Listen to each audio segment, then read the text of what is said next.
Bonjour Internet, comment va? Abonnez-vous, likez, partagez, tout ça, tout ça. Allez, tu cliques, allez, clic, clic, clic, clic. Obéis!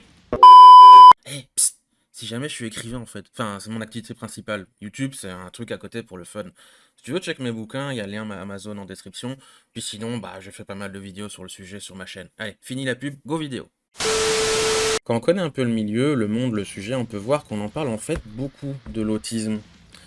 Mais c'est à chaque fois dans des cercles spécifiques, des trucs d'initiés déjà. Au-delà, on en parle un peu moins. Je peux vous trouver des dizaines et des dizaines de groupes sur l'autisme sans souci, même des forums, des discords, etc., que ce soit francophone ou anglophone d'ailleurs. Certaines assos ont d'ailleurs leur espace de discussion attitré, et dans ces groupes-là, en tout cas francophones, parce qu'anglophone, j'y suis un peu moins allé, donc ma connaissance est moins fine, on va dire ça comme ça. Ce qu'on voit en réalité, c'est énormément de pathos. Alors, le pathos, c'est un mot savant pour expliquer qu'on parle de choses qui ont attrait à l'émotion, depuis un point de vue subjectif, avec des sensations, des sentiments, ce genre de choses.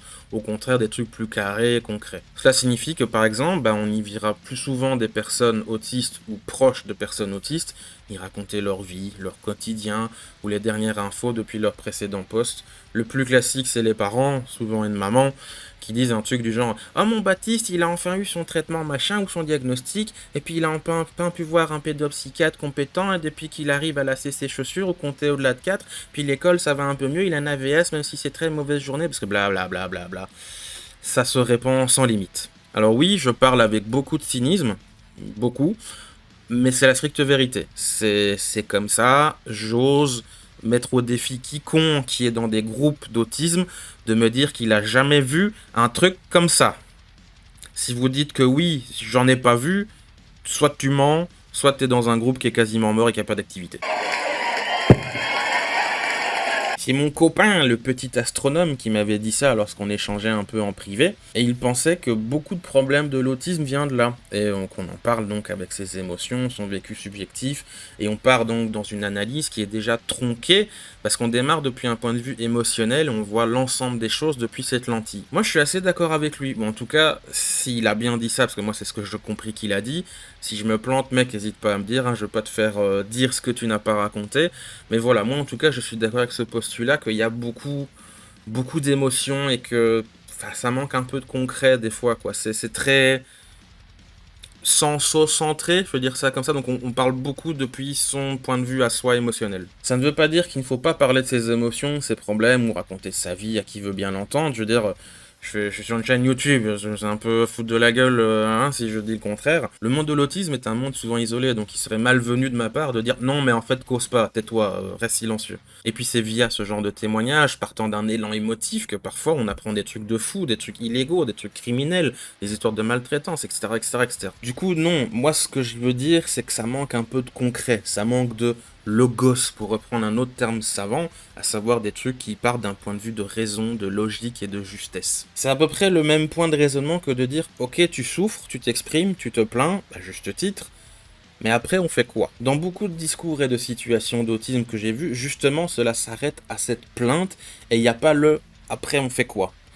Et je dis pas le mot plainte péjorativement, parce que beaucoup de plaintes sont justifiées dans les témoignages dont je parle ou dans ceux que j'ai en tête alors que je vous raconte ça.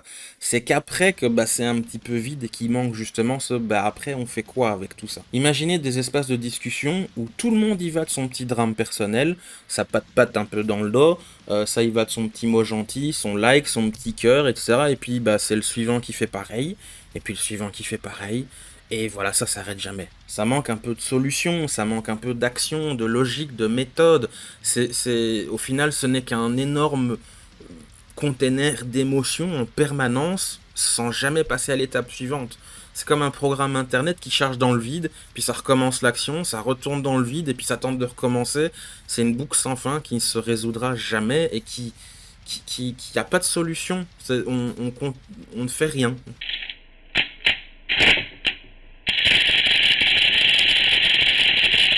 L'avènement des mouvements et courants de pensée sur la neurodiversité n'aide pas trop là-dessus à ce sujet, parce que c'est juste une autre façon d'être ou de penser, c'est pas un handicap, c'est la diversité cognitive, blablabla. Sauf que pendant ce temps-là, moi si j'en étais resté là, je serais toujours pas capable de savoir comment on nettoie une vitre par exemple, ou une salle de bain. quels produits utiliser, les outils, etc. Je référence à ma vidéo sur l'hygiène, hein, qui est parfois un sujet pas évident pour les personnes autistes. Vous me direz que c'est peut-être aussi un manque de moyens, des CRA, du personnel spécialisé, éducateurs formés à l'autisme, etc. Et c'est pas faux, ça joue clairement. Mais alors, ne vaut-il pas mieux pousser là-dessus plutôt que de faire des posts sur des réseaux sociaux où on ne fait que se plaindre? Proposer des ressources et des bons tuyaux, ou alors s'il faut se plaindre, le faire avec une association pour apporter justement ça directement aux oreilles des autorités compétentes pour s'organiser et réclamer l'ouverture d'un nouveau centre par exemple. Alors je sais, là je fais le oui, il y a qu'à faire ou oui, t'as qu'à machin, mais le truc c'est que les associations sur l'autisme, justement comme j'en parle, ça ne manque pas. Croyez-moi, ça ne manque pas et moi je ne les aime pas parce que j'en ai vu très peu justement qui me plaisent et qui me convainc. C'est normalement justement leur rôle à eux d'agir ou de tenter d'agir sur ce genre de choses. Pas faire juste des petites animations pour la journée de l'autisme, des sorties dans un centre de loisirs ou des conférences et rassemblements qui très majoritairement ça accomplit rien si ce n'est une excuse de sortir en famille. Alors vous me direz que c'est bien de faire ça, c'est mieux que rien. Absolument, je suis d'accord. Mais bon, ce serait pour moi bien de faire un peu plus quand même. Genre, tu fais une association, ok, mais c'est. Enfin, on est dans une association d'un truc médical, c'est pas une maison de jeunes. Je suis désolé, hein, mais c'est la vérité.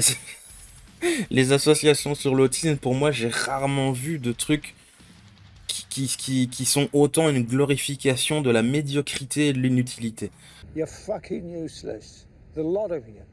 En tant qu'écrivain, je sais à quel point ça fait du bien d'écrire et de s'exprimer, de déverser ses émotions, de partager un témoignage et voilà, c'est important, faut continuer à le faire.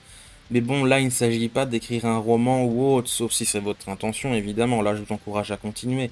On parle, encore une fois, d'un enjeu médical, social. Ça demande de l'action et des trucs sérieux. J'ai pas grand chose à offrir comme solution ou proposer comme solution. Moi, j'ai réussi vaguement à faire un truc correct ou à peu près correct avec ma situation. Je suis juste un petit écrivain et un connard qui fait des vidéos sur internet de temps à autre. Et à ce sujet, je résistais pas de pointer du doigt ce petit truc qui me pose question depuis longtemps, plusieurs années en fait. Parce que pourquoi avec autant de situations dramatiques et de problèmes racontés par des milliers de gens sur des réseaux sociaux, des vrais problèmes avec des trucs qui peuvent détruire des vies, et avec autant d'associations et autant de sympathie autour du mouvement de la neurodiversité, etc., comment on en est encore là? Why? Why? Why? Why? Why? Why? Le monde de l'autisme a évolué, heureusement, on n'est plus dans les années 80 ou 90, hein, mais paradoxalement, je trouve qu'il y a des trucs où on régresse presque. Enfin, genre, la fermeture des centres, j'ai fait une vidéo là-dessus pour vis-à-vis de la Belgique, ou des accès à des aides ou des soins qui sont statistiquement et proportionnellement pas forcément encourageants. Voilà, ce sera tout pour moi. J'ai pas grand chose à rajouter, je me pose pas comme quelqu'un qui a une solution, hein. Je pointe juste du doigt en disant, il y a ça, je trouve que c'est un peu nul et un peu pourri. Voilà, j'ai fini mon rôle. Allez, au revoir Internet, gros bisous.